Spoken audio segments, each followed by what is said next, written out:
In January 1973, after more than 10 years of fighting, some 13,000 prisoners of war captured by United States forces in rice paddies and jungles, in villages and cities, were in South Vietnamese PW camps, together with more than 24,000 PW captured by the Republic of Vietnam and its other allies.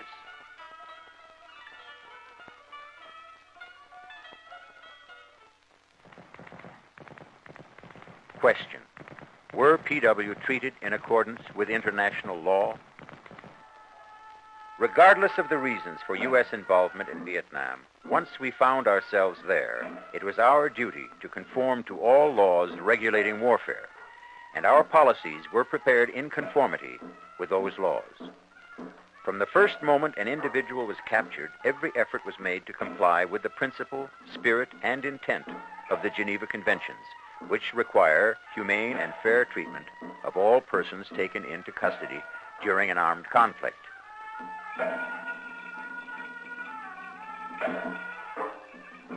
The North Vietnamese and the Viet Cong maintained that they were under no obligation to respect the Geneva Conventions.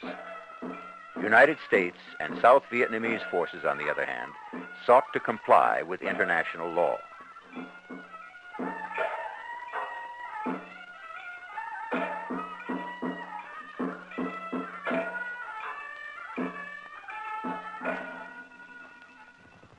As soon as practicable, detainees were identified, tagged, and moved to a brigade collecting point for screening. Persons who were obviously innocent civilians were released, usually to be returned directly to their homes. Further screening took place at division collecting points, the largest detainee holding facilities operated by U.S. forces.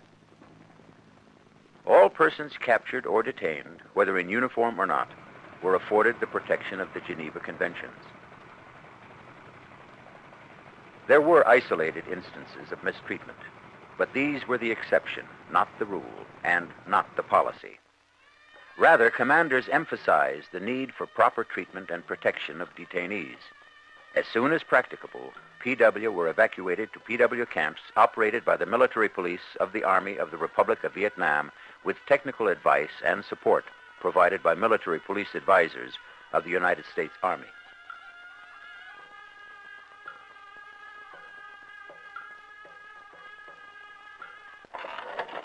As the war went on, growing in size and scope, so the need for more accurate accountability increased. Accurate accounting procedures were needed to keep us advised of the number of enemy captured and resulting logistical needs. By the end of the war, accountability procedures were in effect, using computers, both in Saigon and in Washington. There was an accurate record for every individual reported captured by U.S. forces, consistent with international law.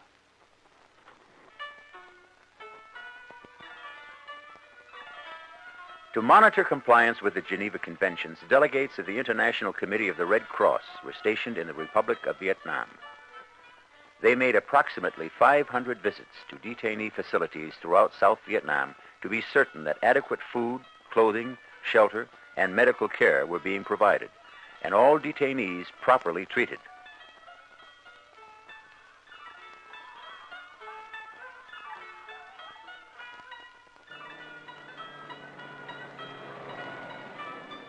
Most of the enemy PW were held at the central PW camp on the island of Phú Quốc. The remainder was interned at 5 other PW camps on the mainland. The United States retained both a legal and moral responsibility for the humane treatment of PW captured by U.S. forces, even after they were turned over to the South Vietnamese for internment. Such international transfers of PW are envisaged in Article 12 of the Geneva Convention relative to the treatment of prisoners of war. U.S. military police advisors at all PW camps provided technical assistance to ARVN commanders and continued assurance that the requirements of the Geneva Conventions were being met.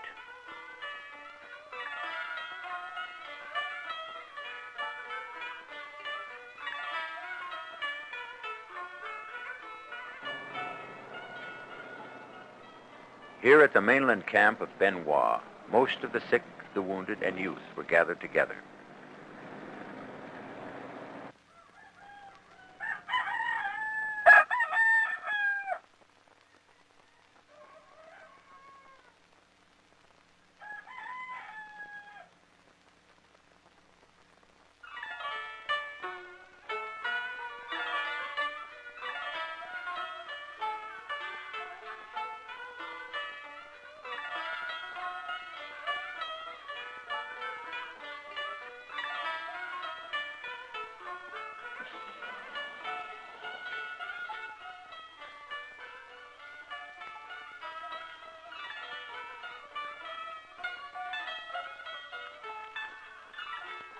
The PW population was composed of regular soldiers of the North Vietnamese Army, South Vietnamese who were members of the Viet Cong, and regroupees, Vietnamese who had moved to North Vietnam after the 1954 Geneva Agreement and later infiltrated back into South Vietnam.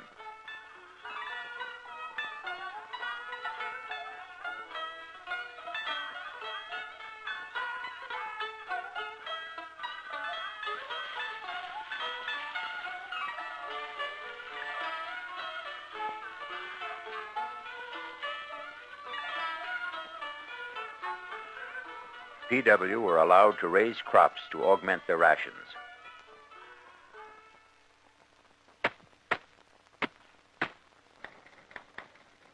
Vocational and educational programs were made available to the PW.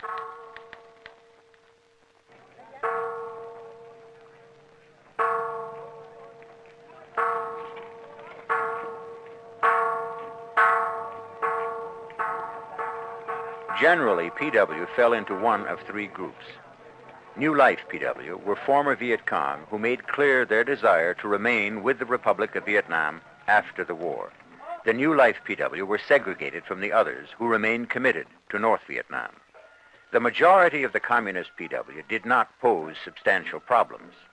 There were some PW, however, who required segregation in order to maintain discipline and security, and these were referred to as hardcore.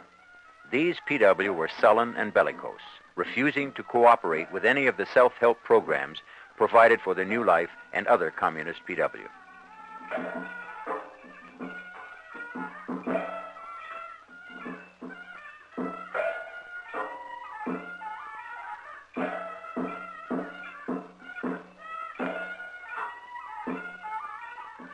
Most of the PW spent much of their time working to improve their own lot.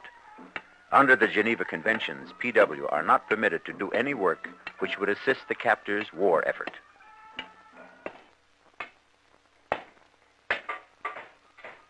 Vocational training facilities were used for the manufacture of artificial legs.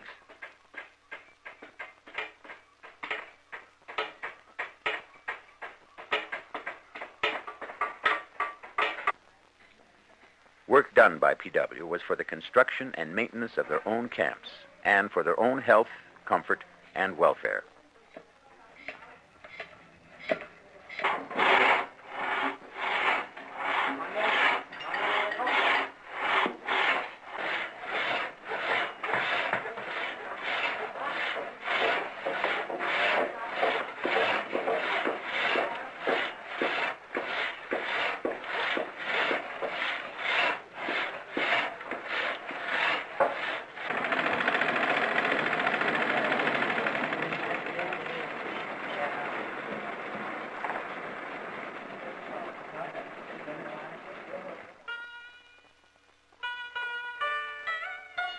Each PW received all necessary medical attention.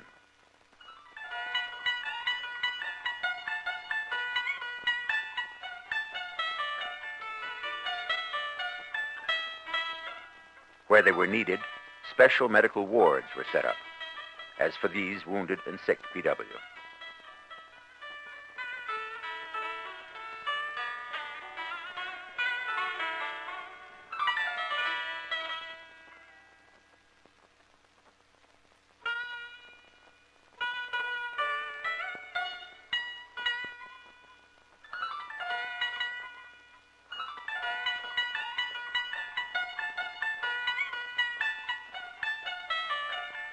They were also allowed to receive treatment in accordance with classical folk medicine, as in acupuncture, when requested by the PW.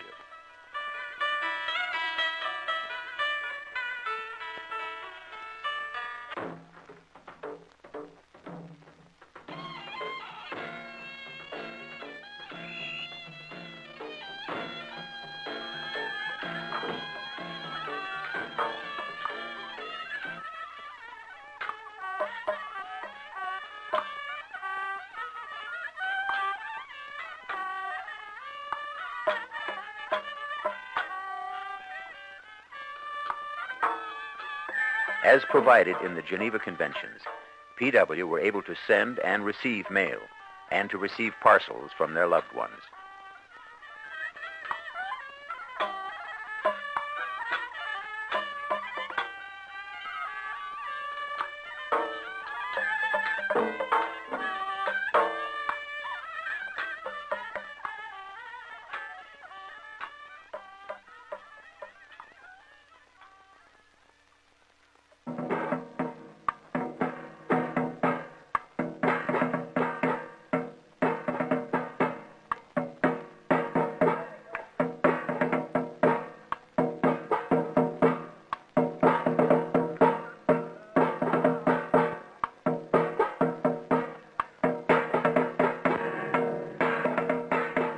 Traditional Vietnamese holidays were celebrated. There were Buddhist and Christian religious services.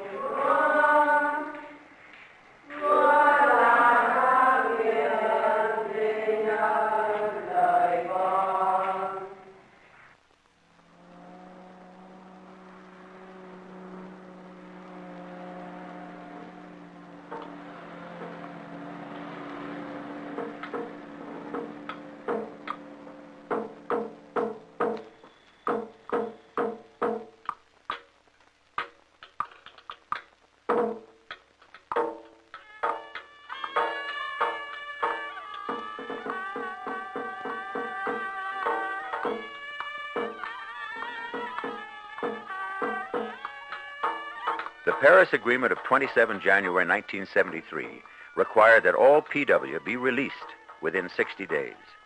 A four-party joint military commission was established. Its members arranged release schedules, selected the locations of release sites, and worked out the technicalities of repatriation. The repatriation of communist PW began on the 12th of February.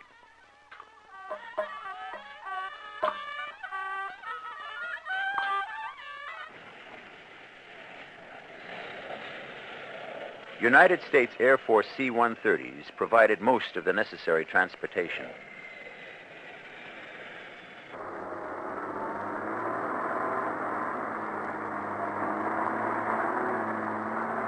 On the eve of the signing of the Paris Agreement, nearly 11,000 former Viet Cong soldiers elected not to return to North Vietnam or the Viet Cong. These new life PW were released into South Vietnamese society.